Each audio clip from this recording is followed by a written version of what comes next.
الحمد لله رب العالمين والصلاة والسلام على محمد العربي المبعوث إلى كافة الناس. أما بعد فأعوذ بالله من الشيطان الرجيم. بسم الله الرحمن الرحیم.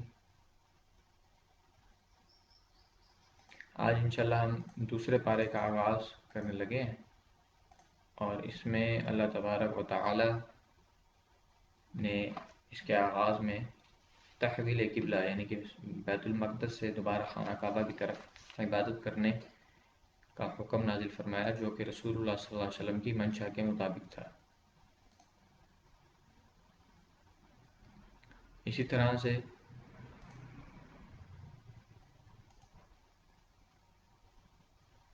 اس میں حضور صلی اللہ علیہ وسلم کا حسن ادب یعنی کہ آپ صلی اللہ علیہ وسلم بار بار قبلے کی طرف دیکھ رہے تھے، خانہ کعبہ کی طرف، یعنی خانہ کعبہ کی طرف نہیں سوری آسمان کی طرف بار بار نگاہ دوڑاتے تھے کہ وہی نازل ہو اور خانہ کعبہ کی طرف قبلہ کر کے نماز ادا کرنے کی حکم دیا جائے. اسی طرح پوری زندگی میں اللہ تبارک و تعالیٰ کے احکامات کے مطابق زندگی گزارنے سے متعلق رہنمائی دی گئی ہے. اور ہمارے معاشرے میں بعض لوگ اپنی من پسند کی من چاہی نیکی کا تصور بنا لیتے ہیں کہ کسی کو کچھ روپے دے دیے، کسی کو صدقہ دے دیا، کسی کو خیرات دے دیا تو یہ نیکی ہے. اللہ تبارک و تعالیٰ فرماتا ہے کہ اصل نیکی جو ہے وہ پوری مکمل نیکی جو ہے وہ قرآن مجید میں بیان کی ہے.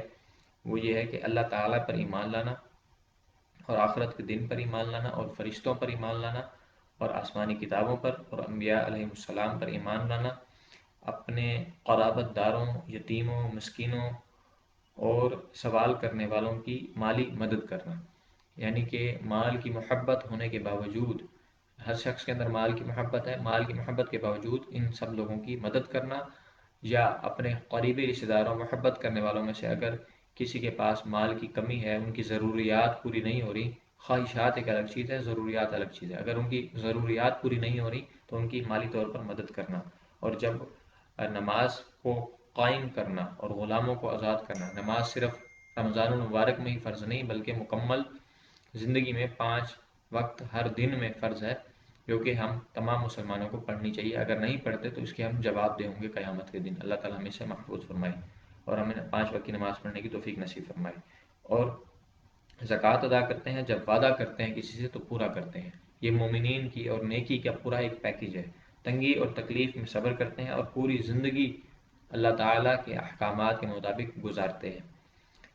دین اسلام مذہبی رسوم کا ہی نام نہیں، صرف نماز، روزہ، حج، زکوٰۃ اور چند دینی اور مذہبی محفلیں ان کا انعقاد کروا لینا صرف دین اسلام اس کا نام نہیں، بلکہ دین اسلام مکمل ضابطۂ حیات ہے. گھر کی زندگی میں بھی، بازار میں بھی، مسجد میں بھی، سیاست اور حکومت میں بھی، تجارت اور معاشرت میں بھی، ہر جگہ پر دین اسلام ہماری رہنمائی کرتا ہے. دین اسلام زندگی کا کوئی ایسا گوشہ نہیں جس میں دین اسلام نے ہماری رہنمائی نہ کی ہو. لیکن یہ افسوس ہے ہمارے اوپر کہ ہم دین اسلام سے رہنمائی لینے والے نہیں بنتے. آگے حرام چیزوں سے ممانعت اللہ تعالیٰ نے فرمائی کہ مردار اگر کوئی جانور خود بخود مر گیا تو اس کو کھانا حرام ہے. بہتا ہوا خون حرام ہے، خنزیر کا گوشت حرام ہے. ہر ایسا جانور جس پر اللہ تعالیٰ کے سوا کسی اور کا نام پکارا گیا ہو، جو اللہ کے نام کے علاوہ کسی اور کے نام پر ذبح کیا گیا ہو، وہ بھی حرام ہے. اسی طرح سے آگے فرمایا کہ جو شخص فوت ہونے لگے، جس کو پتہ ہو کہ میں فوت ہونے والا ہوں، تو اسے چاہیے کہ وہ وصیت کر جائے. اللہ کی راہ میں اپنے مال کو خرچ کرنے کی وصیت بھی وہ کر سکتا ہے. روزے کا مقصد یہ ہے کہ اللہ تعالیٰ کا تقوی حاصل ہو. اور آگے رمضان کی فضیلت کا بھی بیان یہی ہے کہ انسان رمضان اور قرآن ان دونوں کا آپس میں گہرا تعلق ہے. رمضان المبارک میں قرآن مجید نازل ہوا اور اس میں ناجائز کمائی اور قمری تاریخ اور جہاد اور قتال اور حج سے متعلق تمام احکامات اس دوسرے پارے میں ہمیں ملتے ہیں. اور آگے اللہ تبارک و تعالیٰ نے انفاق فی سبیل اللہ، اللہ کی راہ میں خرچ کرنے کے حوالے سے چند ہدایات دی ہیں کہ ضرورت سے زائد جس کے پاس بھی مال ہو وہ اللہ کی راہ میں ہمیں خرچ کرنا چاہیے. یہی قرآن مجید میں اور دینی احکامات میں کہیں بھی یہ نہیں ملتا کہ ہمیں ساری زندگی کے لیے مال و دولت اکٹھا کر کے سمیٹ کر رکھ لینا چاہیے.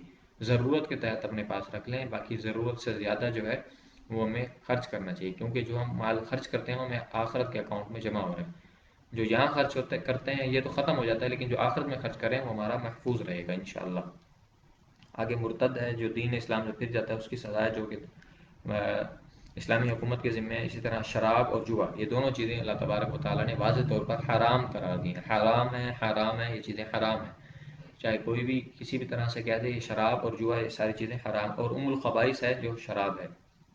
اسی طرح ازدواجی زندگی یعنی کہ میاں بیوی کی زندگی ہے، اس سے متعلق ہدایات ہیں۔ مشرک مرد سے عورت شادی نہیں کرتی اور مشرک عورت سے کوئی مرد شادی نہیں کر سکتا۔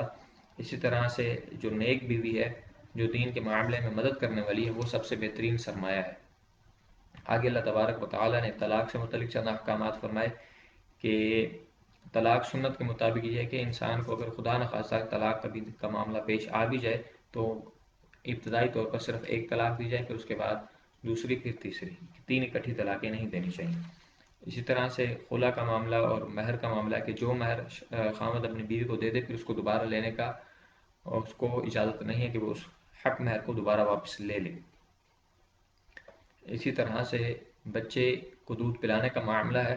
آج خواتین کو جو چیسٹ کینسر، بریسٹ کینسر جو ہوتا ہے، وہ اسی وجہ سے کہ وہ اپنے بچوں کو دودھ نہیں پلاتی، فطرتی طریقے سے ہٹ گئی ہیں اور ایک مصنوعی دودھ ان کو بنا ہوا ڈبے میں پلاتی ہیں، تو اس وجہ سے ان کو یہ بیماریاں لگ جاتی ہیں۔ تو اگر وہ 2 سال کی مدت ہے، اگر وہ اپنے بچوں کو دودھ پلائیں گی تو یہ معاملہ انشاءاللہ دور ہو جائے گا۔ آگے اللہ تبارک و تعالیٰ فرماتا ہے کہ عدت کا معاملہ ہے، زمانہ عدت میں پیغام نکاح کس طرح دیا جاتا تھا اس کا معاملہ ہے، اور اس صورت میں اس پارے میں اللہ تبارک و تعالیٰ فرماتا ہے کہ انسان کو جو کوئی بھی مصیبت پہنچتی ہے وہ اللہ تعالیٰ کے حکم سے پہنچتی ہے۔ بعض لوگ دین اسلام پر مکمل طور پر پیروی کر رہے ہوتے ہیں، اس کی اطاعت کر رہے ہوتے ہیں، لیکن پھر بھی ان پر مصیبتیں، پریشانیاں اور تکلیفیں آتی ہیں، وہ بھی اللہ تبارک و تعالیٰ کی مرضی اور منشا سے ہی آتی ہیں۔ اسی طرح سے جہاد کا معاملہ ہے۔ اصل جہاد جو ہے وہ انسان کا اپنے نفس کے خلاف ہے، یعنی کہ اللہ تعالیٰ کے احکامات پر وہ کتنی پیروی کرتا ہے اور کتنی اس کی وہ نافرمانی کرتا ہے۔ اصل جہاد انسان کا انفرادی طور پر اپنی زندگی سے شروع ہوتا ہے، پھر اس کے بعد باقی دوسرے جہاد ان کے مراحل سامنے آتے ہیں۔ جہاد سے فرار وہ لوگ کرتے ہیں جن کو اپنی موت کا ڈر ہوتا ہے، جو موت کو پسند نہیں کرتے۔ موت تو انسان کے لیے، مومن بندے کے لیے تحفہ ہے، اور اسی طرح سے اللہ تبارک و تعالیٰ سے دعا ہے کہ اللہ تعالیٰ ہمیں جو کچھ پڑھا سمجھا، اس میں جو کچھ کمی کوتاہی ہوگی اس کو معاف فرمائے، اور دین اسلام اور اس کے احکامات پر عمل کی ہمیں توفیق نصیب فرمائے۔ اقول قولی ھذا استغفر اللہ لی ولکم ولسائر المسلمین، والسلام علیکم ورحمۃ اللہ وبرکاتہ۔